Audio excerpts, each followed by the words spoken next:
ജ്ഞാനത്തിൻ്റെ പുസ്തകം 1-ാം അധ്യായം. നീതി ജീവൻ്റെ മാർഗം. ഭൂപാലകരെ, നീതിയെ സ്നേഹിക്കുവിൻ. കളങ്കമന്യേ കർത്താവിനെക്കുറിച്ച് ധ്യാനിക്കുവിൻ. നിഷ്കളങ്കതയോടെ അവിടുത്തെ അന്വേഷിക്കുവിൻ.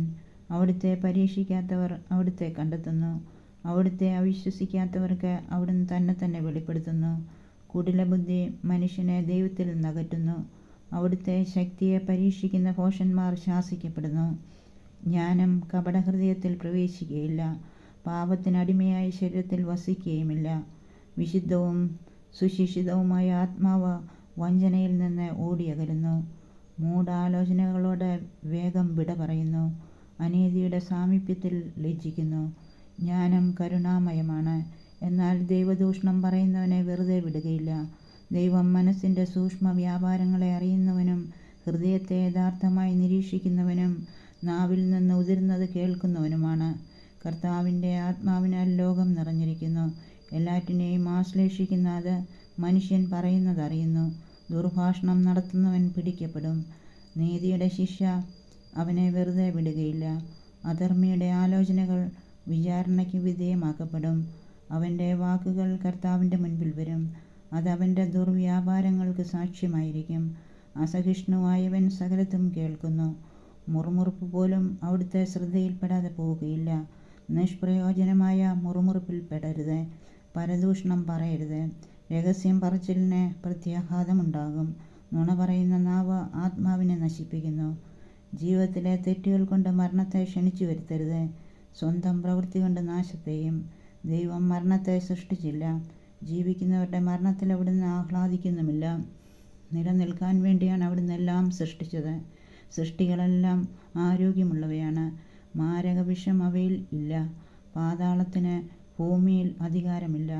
നീതി അനശ്വരമാണ്. അധർമ്മികളുടെ ചിന്താഗതി. അധർമ്മികൾ വാക്കും പ്രവൃത്തിയും വഴി മരണത്തെ ക്ഷണിച്ചു വരുത്തി.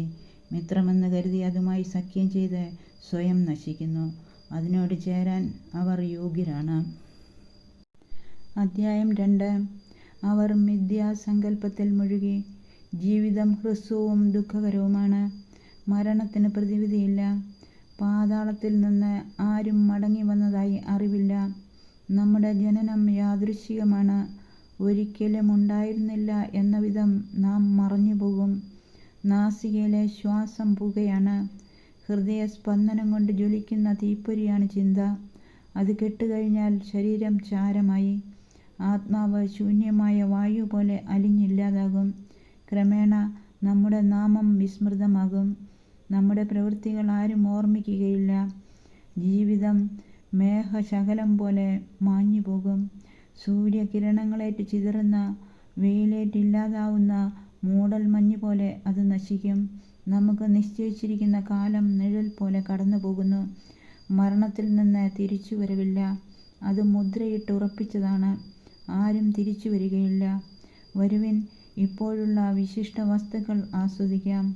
യുവത്വത്തിൻ്റെ ഉന്മേഷത്തോടെ ഈ സൃഷ്ടികൾ അനുഭവിക്കാം. മുന്തിയ വീഞ്ഞും സുഗന്ധദ്രവ്യങ്ങളും നിറയെ ആസ്വദിക്കാം. വസന്തപുഷ്പങ്ങളെയൊന്നും വിട്ടുകളയണ്ട.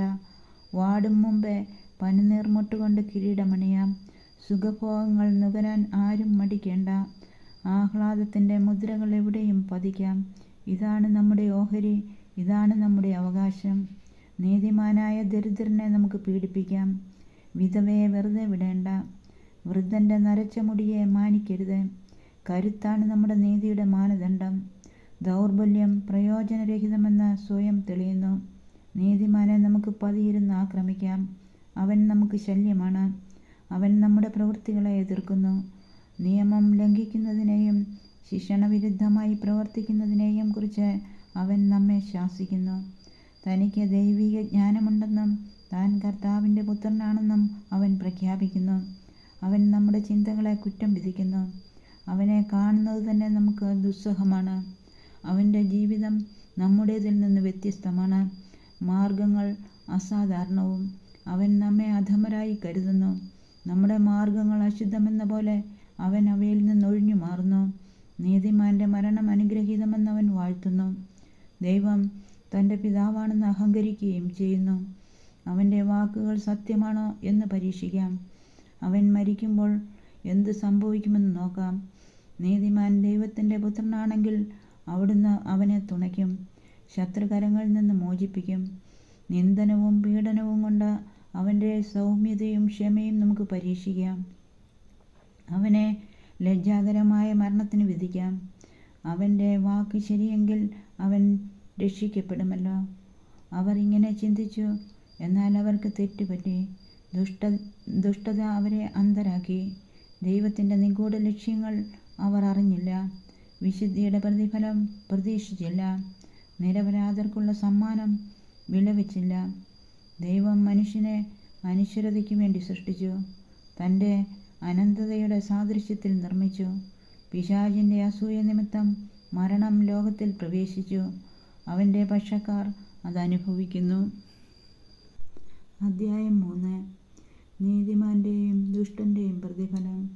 നീതിമാന്മാരുടെ ആത്മാവ് ദൈവകരങ്ങളിലാണ്. ഒരു ഉപദ്രവവും അവരെ സ്പർശിക്കുകയില്ല. അവർ മരിച്ചതായി ഭോഷന്മാർ കരുതി. അവരുടെ മരണം പീഡനമായും നമ്മിൽ നിന്നുള്ള വേർപാട് നാശമായും അവർ കണക്കാക്കി. അവരാകട്ടെ ശാന്തി അനുഭവിക്കുന്നു.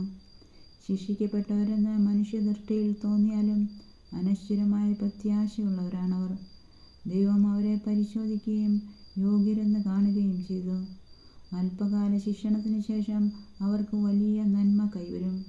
ഉലയിൽ സ്വർണമെന്ന പോലെ അവിടുന്ന് അവരെ ശോധന ചെയ്തു, ദഹനബലിയായി സ്വീകരിച്ചു. അവിടുത്തെ സന്ദർശനത്തിൽ അവർ പ്രക്ഷോഭിക്കും.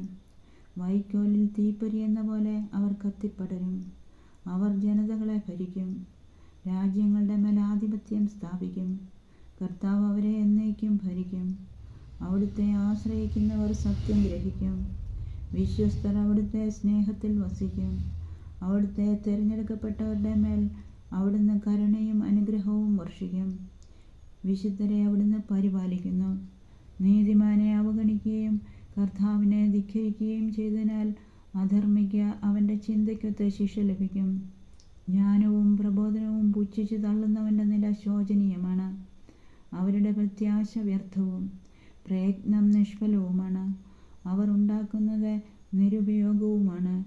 അവരുടെ ഭാര്യമാർ ബുദ്ധിശൂന്യകളും മക്കൾ ദുർമാർഗികളുമാണ്. അവരുടെ സന്തതികൾ ശാപഗ്രസ്തരാണ്. പാപകരമായ വീഴ്ചയിൽ ഏർപ്പെടാത്ത നിഷ്കളങ്കയായ വന്ധ്യ അനുഗ്രഹീതയാണ്. ദൈവം ആത്മാക്കളെ ശോധന ചെയ്യുമ്പോൾ അവൾക്ക് പ്രതിഫലം ലഭിക്കും. നിയമവിരുദ്ധമായ പ്രവൃത്തിയിൽ ഏർപ്പെടാത്ത ഷണ്ഡനും അനുഗ്രഹീതനാണ്.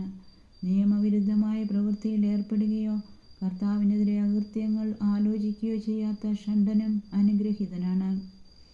അവൻ്റെ വിശ്വസ്തതയ്ക്ക് പ്രതിഫലം ലഭിക്കും. കർത്താവിൻ്റെ ആലയത്തിൽ അവൻ ആനന്ദകരമായ സ്ഥാനം ലഭിക്കും. സൽപ്രവൃത്തികൾ മഹത്തായ ഫലമുളവാക്കുന്നു. വിവേകത്തിൻ്റെ വേര് അറ്റുപോവുകയില്ല. വ്യഭിചാരികളുടെ സന്തതി പക്വത പ്രാപിക്കുകയില്ല. നിയമവിരുദ്ധമായ വീഴ്ചയുടെ ഫലം നശിക്കും. ദീർഘകാലം ജീവിച്ചാലും അവരെ ആരും പരിഗണിക്കുകയില്ല. അവരുടെ വാർദ്ധക്യവും അവമാനം നിറഞ്ഞിരിക്കും. യൗവനത്തിൽ മരിച്ചാലും അവർക്ക് ആശയ്ക്ക് വഴിയില്ല. വിധി ദിവസത്തിൽ അവർക്ക് ആശ്വാസം ലഭിക്കുകയില്ല. അധർമ്മികളുടെ തലമുറയ്ക്ക് ഭീകരമായ നാശം സംഭവിക്കും. അധ്യായം 4. ഇതിനേക്കാൾ നന്ന് സന്താനരഹിതനായി നന്മയോടുകൂടെ ജീവിക്കുന്നതാണ്. നന്മയുടെ സ്മരണ അനശ്വരമായിരിക്കും. ദൈവവും മനുഷ്യരും അത് വിലമതിക്കുന്നു. നന്മ കാണുമ്പോൾ മനുഷ്യർ അതിനെ മാതൃകയാക്കുന്നു. അപ്രത്യക്ഷമാകുമ്പോൾ അതിനെ തീവ്രമായി കാക്ഷിക്കുന്നു. എല്ലായ്പ്പോഴും അത് വിജയകിരീടമണിഞ്ഞ് മുന്നേറുന്നു. കളങ്കമേശാത്ത സമ്മാനങ്ങൾക്ക് വേണ്ടിയുള്ള മത്സരത്തിൽ വിജയം വരിക്കുന്നു. അധർമ്മികളുടെ സന്താനപ്പെരുപ്പം നിഷ്ഫലമാണ്. അവരുടെ ജാരസന്തതികൾ ആഴത്തിൽ വേരൂന്നുകയോ ഉറച്ചു നിൽക്കുകയോ ഇല്ല. അല്പകാലം ശാഖകൾ പൊടിച്ചാലും വേരുറയ്ക്കായികയാൽ അവർ കാറ്റിൽ ഉലയും. കൊടുങ്കാറ്റിൽ കടപുഴകി വീഴും. വളർച്ചയെത്തും മുമ്പേ ശാഖകൾ ഒടിഞ്ഞു പോകും. കനികൾ പാകമെത്താത്തതിനാൽ ഭക്ഷണയോഗ്യമല്ല, ഒന്നിനും ഉപയുക്തവുമല്ല. ദൈവം വിചാരണ നടത്തുമ്പോൾ അവിഹിതമായ വീഴ്ചയിലുള്ള സന്താനങ്ങൾ മാതാപിതാക്കൾക്കെതിരെ തിന്മയുടെ സാക്ഷികളാകും. അകാല മരണം. നീതിമാൻ പ്രായമെത്താതെ മരിച്ചാലും വിശ്രാന്തി ആസ്വദിക്കും. വാർദ്ധക്യത്തെ മാനിക്കുന്നത് ഏറെക്കാലം ജീവിച്ചതുകൊണ്ടല്ല. മനുഷ്യർക്ക് വിവേകമാണ് നരച്ച മുടി, കറയറ്റ ജീവിതമാണ് പക്വതയാർന്ന വാർദ്ധക്യം. ദൈവത്തെ പ്രീതിപ്പെടുത്തിയ ഒരുവനുണ്ടായിരുന്നു. അവനെ അവിടുന്ന് സ്നേഹിച്ചു. പാപികളുടെ ഇടയിൽ വസിക്കുമ്പോൾ അവൻ സംവഹിക്കപ്പെട്ടു. തിന്മ അവൻ്റെ വിവേകത്തെ മാറ്റിമറിക്കാതെ, വഞ്ചന മനസ്സിനെ പ്രലോഭിപ്പിക്കാതെ അവൻ സംവഹിക്കപ്പെട്ടു. തിന്മയുടെ വശീകരണ ശക്തിയിൽ നന്മയ്ക്ക് മങ്ങലേൽക്കുന്നു. ഭ്രമിപ്പിക്കുന്ന മോഹങ്ങൾ നിഷ്കളങ്ക ഹൃദയത്തെ വഴിതെറ്റിക്കുന്നു. ഹ്രസ്വകാലം കൊണ്ട് പൂർണ്ണത കൈവരിച്ചതിനാൽ നീതിമാൻ ദീർഘകാലം പിന്നിട്ടു. കർത്താവിന് പ്രീതികരനാകയാൽ തിന്മയുടെ മധ്യത്തിൽ നിന്ന് കർത്താവ് അവനെ വേഗം രക്ഷിച്ചു. ജനതകൾ കണ്ടു, പക്ഷേ ഗ്രഹിച്ചില്ല. തിരഞ്ഞെടുക്കപ്പെട്ടവരിൽ ദൈവം കൃപയും അനുഗ്രഹവും വർഷിക്കുന്നതും വിശുദ്ധരെ കാത്തുപാലിക്കുന്നതും അവർ മനസ്സിലാക്കിയില്ല. മരിച്ച നീതിമാൻ ജീവിച്ചിരിക്കുന്ന അധർമ്മികളെ വിധിക്കും. വേഗം പൂർണ്ണത നേടിയ യുവാവ് നീണ്ട വാർദ്ധക്യം ബാധിച്ച അധർമ്മികളെയും. വിവേകിയുടെ മരണം അവർ കാണും. കർത്താവ് അവന് നൽകാൻ പോകുന്നത് എന്തെന്നോ അവനെ സുരക്ഷിതനായി കാത്തുപോകുന്നത് എന്തിനെന്നോ അവർ ഗ്രഹിക്കുകയില്ല. അവർ അവനോട് അവജ്ഞയോടെ വർത്തിക്കും. എന്നാൽ കർത്താവ് അവരെ പരിഹസിച്ച് ചിരിക്കും. അവർ മാനിക്കപ്പെടാത്ത ജഡങ്ങളായിത്തീരും. മൃതരുടെ ഇടയിൽ അവർ എന്നേക്കും നിന്ദാപാത്രങ്ങളാകും. കർത്താവ് അവരെ നിലത്തടിച്ച് നിശബ്ദരാക്കും. അവരുടെ അടിത്തറ ഇളക്കി മറിക്കും. അവർ വരണ്ട് ശൂന്യമാകും. അവർ യാതനകൾക്കിരയാകും. അവരുടെ സ്മരണ ഇല്ലാതാകും. അവസാന വിധി. തങ്ങളുടെ പാപങ്ങളുടെ കണക്കെടുക്കുമ്പോൾ അവർ ഭയചകിതരായെത്തും. അവരുടെ ദുഷ്കൃത്യങ്ങൾ അവരെ മുഖത്തു നോക്കി കുറ്റപ്പെടുത്തും.